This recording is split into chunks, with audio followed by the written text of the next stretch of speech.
Hail and Mage's Kingdom, welcome to the Dragon Age Veilguard. It's me, Spot the King, and I present to you my new Storm Mage build. So this build will be for those of you who like some button mashing and destroying enemies with some quick attacks combinations and a lot of storm magic. We are fighting, we're just doing our stuff, and as you can see, we just move quickly, fast, doing a lot of spells and shooting like crazy amounts of orb. It's really fun to play, incredibly powerful, and all of this can be achieved by getting right gear for your awesome build, nice companions, and also correct skill tree. You don't need to be extremely high level, so it's like the build that you can play basically almost from the beginning of the game and enjoy it as much as you like. The first and coolest part about this build is our ability to have infinity scaling, or almost infinite scaling. So when the fight starts with the shock branch, this is our main weapon and basically the stuff that will give us unlimited scaling when you upgrade it to a legendary tier, and insane amounts of damage at the same time, because when you defeat enemies with the final attacks, you will have more damage of shocking weapons, and shocking weapons is basically the stuff that gives you extra electric damage on hit. So now you understand, we're basically building around electric damage, around shocking weapons damage, and also around final attack. Because with stuffs you can have insane amounts of power with final attack. So let's jump to the skill tree and I will explain you how we can make this insane build. First of all, we will start with Fate Strike. I like this double evading ability, so you can double tap your evade button, evade enemy, and then you can follow up with quick attack for some nice damage at the same time. So it's pretty useful in combat if you're staying active and aggressive, and that's what we want to do with this basic build. So we want to move a lot, and also we want to hit a lot of quick and light attacks.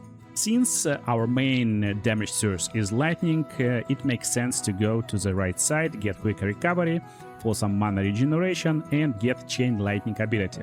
It's strike projectile ability that apply overwhelm to targets, so they will take additional stagger. That's really nice because they also will be shocked, and shocked means again they will take electric damage over time and will have equal amounts of stagger at the same time. And basically it's pretty powerful ability, and it will be our main ability since it's electric ability and also it's strike projectile. All our abilities in build will be projectile, so that's another thing we will focus on. And our main specialization will be Evoker Mage, because Evoker Mage is great when you're using stuffs. So the first part of the skill tree where we want to go is actually top right part, this Evoker part. And after getting Chain Lightning, while we definitely want to go top first, actually I recommend getting charge attack damage plus 10% over here, and abilities that deal fire or electric damage increase other ability type by 15%. So that's a nice combination, because you start with fire ability as mage and you get in next electric ability, and basically what you want to do, you want to get some mana and then cast your fire ability first, followed by your lightning ability, and deal insane amount of extra damage. To get more mana, of course, we want to have Fate Conduit for more mana, and basically we start our road on top. We get an abilities gain 15% bonus damage based on the damage type of your staff and orb. Another reason why we want to wear lightning stuff, and basically we want to focus on lightning weapons, and they will give more damage to chain lightning, which is great. Then we get in mana regeneration plus 15%, and performing takedown grants shocking weapons.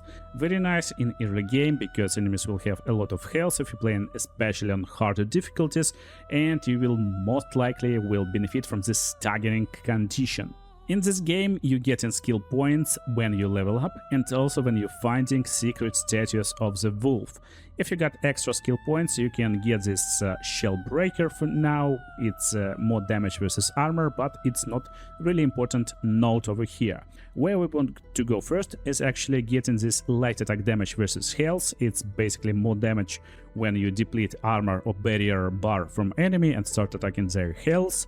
And also we want to get our last ability, Dark Squall. It's projectile control ability, so again, it will benefit from all projectile abilities buffs, and at the same time it got no mana cost, it got only cooldown, it will detonate Sundered, so it's nicely combined with tank allies, or some early game allies like Hardening, and basically pretty nice spell to apply shield on impact, so they will take some cold damage over time, and I just like to use it. It's to have nice like knockback effects if you want to like push enemies away from you.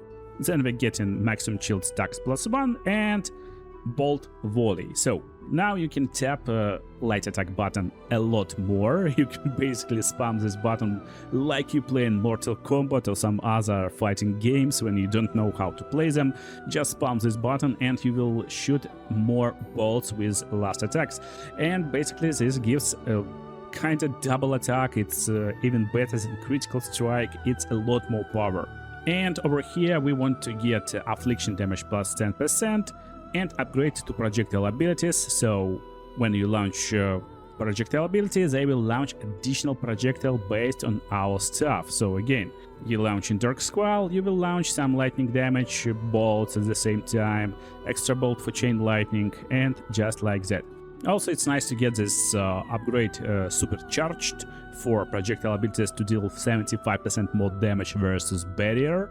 And at this point of the game, you should be around level like 10, 15, but Evoker specialization will be locked behind level 20.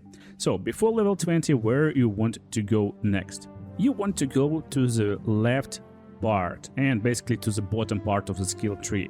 So after this energy burst, we take in our physical resistance plus 10% and also medium armor mastery. So while you're wearing medium helmet and medium armor, you will have more damage with critical damage, final attack damage, charge damage, and agile damage. We want this final attack damage most of the time for our combinations and insane power. And after you take this skill tree, you definitely want to switch to medium armor no matter what. Then we get in deterioration for more penetration. Basically you ignore some resistances of enemies. Get in Essence Eater, performing takedown, ground some health, and ultimate. Nice stuff because you will stagger enemies from time to time. Stagger from weapon attacks plus 20%, instantly increasing odds to Essence Eater to actually trigger. And Wall of Fire. Again, we won't use Wall of Fire, but every ability you pick will increase ability damage for you, so that's great stuff. Then we get an Affliction duration plus 20%, and for those of you who don't know what is Affliction is, basically it's condition that taking damage over time, that's inflicting damage over time, of course, to our enemies. And for example, Arcane Shot will inflict burning condition, Chain Lightning will affect shocked condition to enemies, and last but not least, Dark Squall will make enemies shield, again, cold damage over time. So we get 3 unique afflictions on our enemies, and that's why we want to have this degrade. We deal in 5% bonus damage for each primary affliction on our target, and basically we will have 5% from burning, we will get 5% from electricity from chain lightning, and also 5% from overwhelm condition over here. It's the primer, so basically it will increase damage even more, and Dark Squall will give shield condition, so we inflicting a lot of conditions and dealing a lot more damage. Now you probably should be level 20, and that's basically how you level up Evoker specialization. You get in your ultimate Vortex of Shadows, you can use it, actually it's pretty fun and nice ability. We don't care about our ultimate in our build too much. Entropic Sphere, while it's really cool and nice spell, and there's some like reasoning behind it to change Dark Squall for Entropic Sphere, it's really powerful stuff. Why I don't like it? Because it uses some mana to cast, and we already got 2 really high cost spells that's costing us 2 mana each, so 2 mana more, like it's just too much spell cost for us.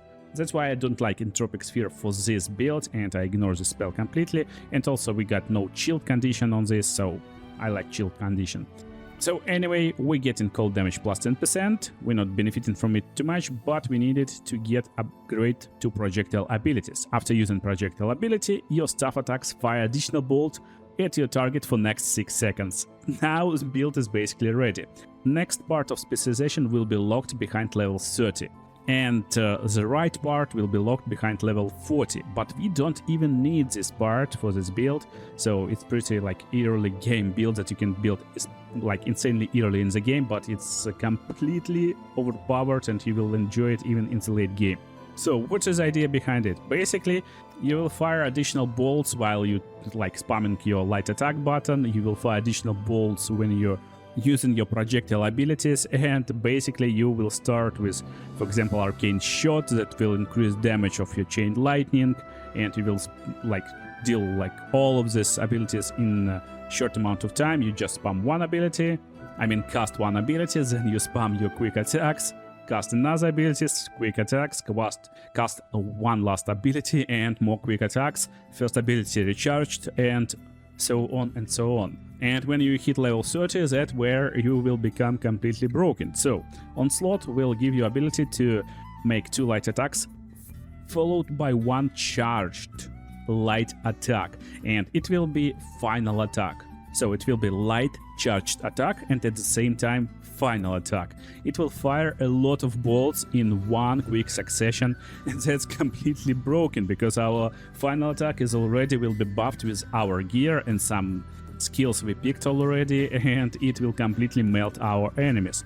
But at the same time we're picking Staff Mastery over here and getting quickened strikes. Final staff attacks will reduce cooldown of your abilities. So now our combination even more broken. We're basically casting one spell, doing a lot of attacks, casting another spell, a lot of attacks, one more spell, attacks, and basically all our final attacks will recover our first ability casted, and it's complete non-stop combination. Also, withering charges, light staff attacks reduce enemy resistance to your staff damage type by 5% for 10 seconds. Again, we're doing a lot of light staff attacks, we're reducing a lot of resistances of our enemies, so we don't care about lightning resistance at all with this build, and basically we completely melt our enemies at this point of the game. Now let me explain last part what we're basically leveling over here. So we got a little bit on bottom part and a little bit on bottom right. Let me explain bottom right first, what we take over here, and you can like do whatever you want, but I recommend starting from the bottom first. First of all, we get in perfect defense, and perfect defense will grant shocking weapons. It's not really like useful in a lot of situations. You will evade attacks most of the time, you will be moving a lot, but whatever. So, light attack damage versus health plus 10%, again, nice buff, and also upgrade to strike abilities. Landing critical hit with strike ability grants quickened. Pretty nice stuff. Quickened will reduce cooldown of our abilities. Very nice for our situation. Also, we can have this stagger from charge attacks plus 20% and upgrade to strike abilities to deal 50% more stagger. We got only one strike ability, which is Chain Lightning, so it will have some nice bonuses, but we're getting Storm Surge over here for more ability damage, and we're going to the left part first. Final attack damage plus 10%, instant increase to our final attacks, and final attacks will be critical against enemies with low health. Pretty nice to finish them like constantly, so final attacks will be insanely powerful. And then last part of the build will be over here. You can have more damage versus armor. We're basically going to the top right. So from the complete bottom we're going to the top right and leveling like this. We're getting 15% less damage from enemies who are shocked. Pretty nice stuff, especially in the late game when fights a lot harder. You will cast Chain Lightning and get less damage from your enemies. And then we're getting takedown damage plus 15%. Followed by Nexus Shock, hitting enemies with at least 3 stacks of shocked will inflict Chain Lightning. We don't care about it too much, but I like to have more shocked stacks over here. And most importantly, upgrade to projectile abilities to deal 25% more damage if targets away, 20 meters away. So pretty nice stuff, pretty nice buff for our projectile abilities, for all our abilities basically. And then we're finishing by picking Tempest for ability damage, getting damage versus barrier plus 20% over here, more electric damage over here, restore some mana after defeating enemy, stagger from abilities plus 20%, and upgrade to strike abilities to apply shocked to nearby enemies, critical damage plus 10%, and Strike abilities will land critical hit against enemies who are knocked down. So again, pretty nice stuff. If you manage to stagger enemy, you can chain lightning him to make critical hit. And perfect cast, of course.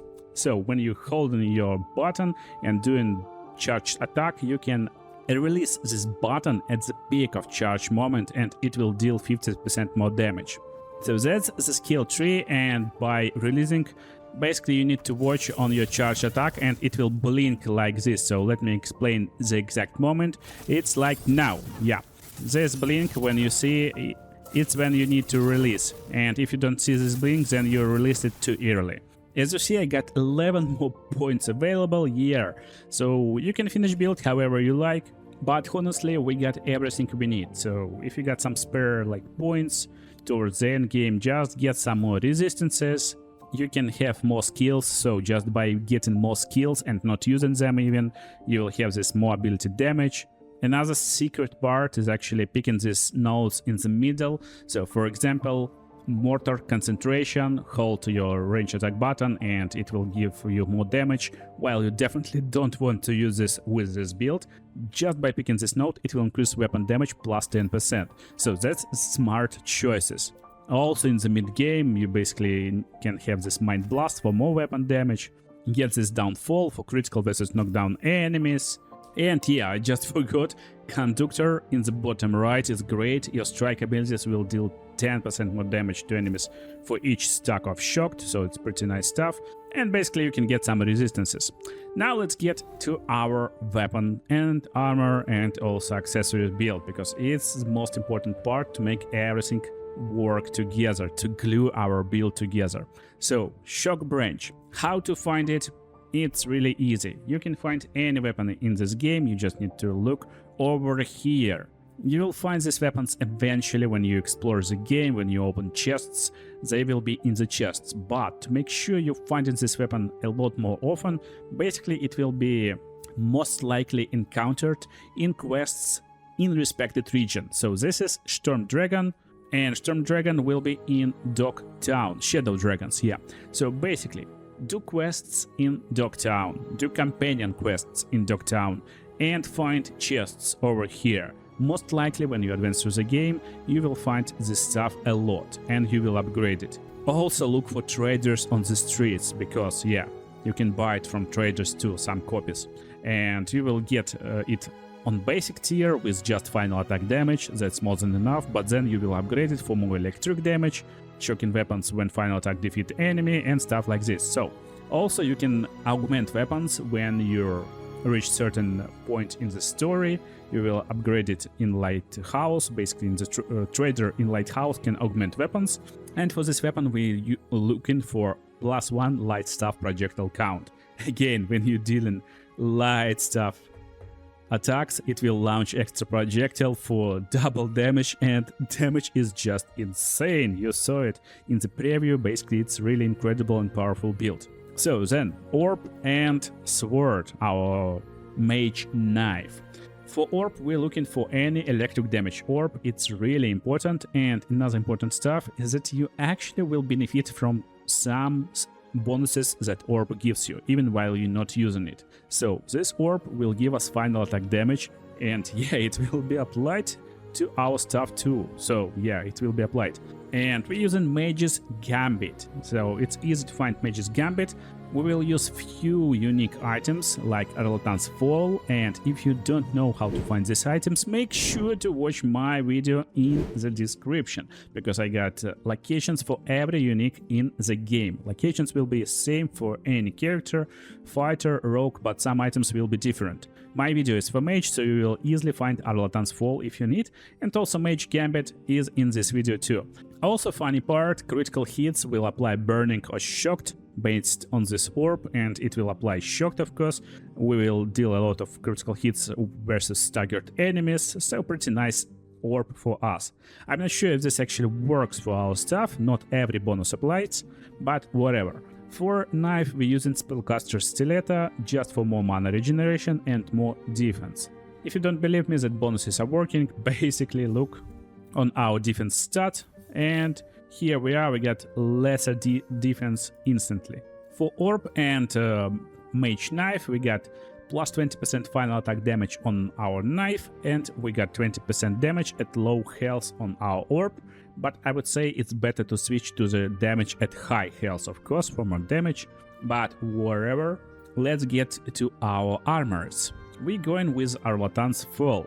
It's medium armor with nice ability damage, pretty okay defense, but it have no base defense. We won't be hit a lot, because we will be moving a lot, and that's why I like this armor. By augmenting it with plus 30 defense, and also I got plus 10% defense on our mask, basically we will have some nice protection, and also when enemies will hit us, we will gain more defense from time to time. Most importantly, that's the medium armor, so we will be benefiting from medium armor mastery skill, and it have insane ability damage, unlike other medium armor, so our ability damage is almost the same as light armors.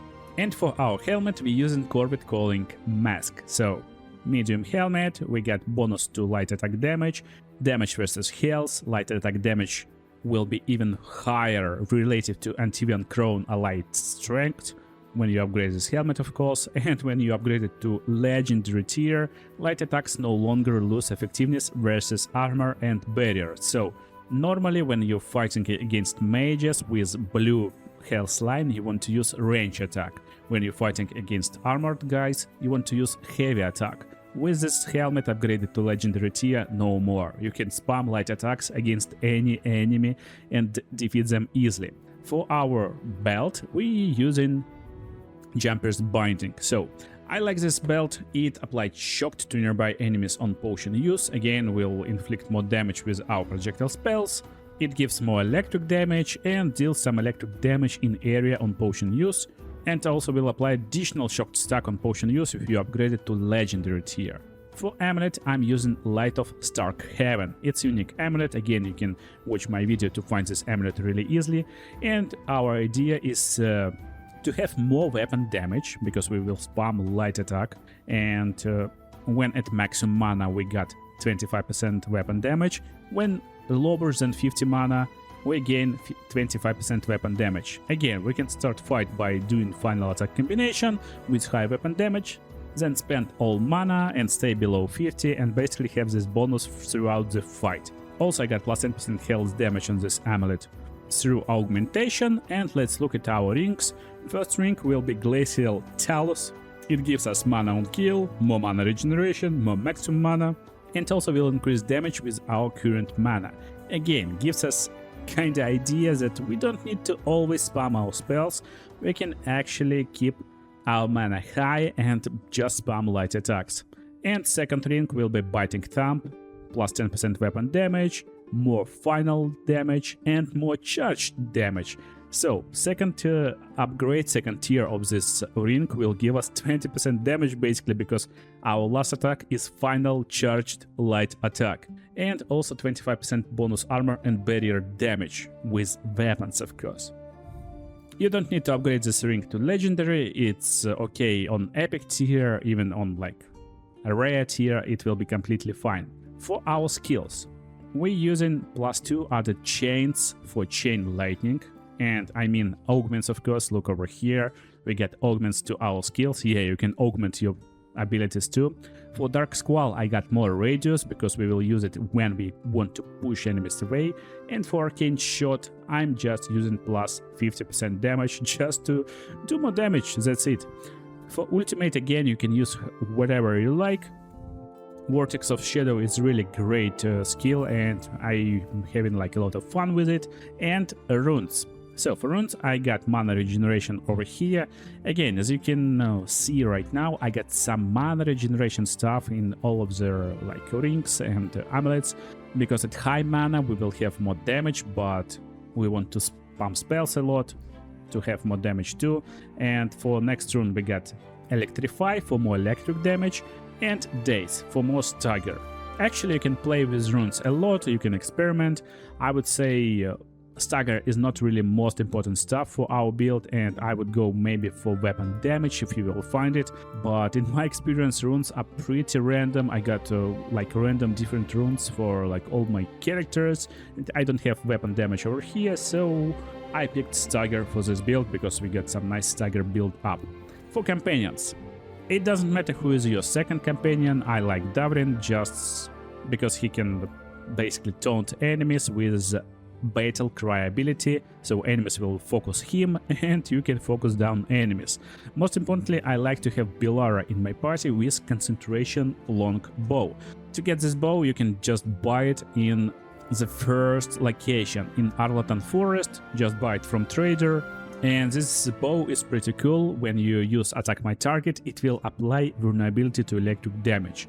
So you don't need to worry when enemies is resistant to your electric damage. You can just use attack my target and it will instantly make enemies vulnerable to your damage type. Also, having time slow ability is really nice, and for Belara time slow is really great.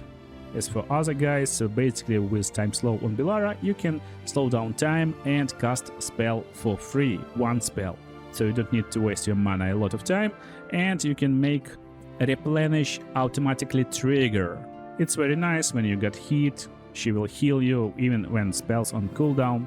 You just need to make sure replenish is not on cooldown, and that's it. So other gear doesn't matter, you can like build companions however you like. And I guess it's time to show you how broken this build is. So we slow down time, and now look, we will start by using, for example, Arcane Shot, because Arcane Shot will increase damage for our Chain Lightning later. For now we're starting with Arcane Shot, and by focusing targets with Belara like that, it will apply vulnerability to electric damage, and targets will take more electric damage later. So we start with Fire skill, and he is burning instantly, but also we want to make Chain Lightning. So now we just start spamming this quick ability, and as you can see, final attack shooting a lot of orbs at the same time. And that's everything we need to do. We're just spamming skill and then doing some pushing actions and stuff like that. As you can see, damage is pretty crazy because we every time shooting extra additional bolts, and it's basically like double damage. So it's like double, triple, quadruple damage with critical hits.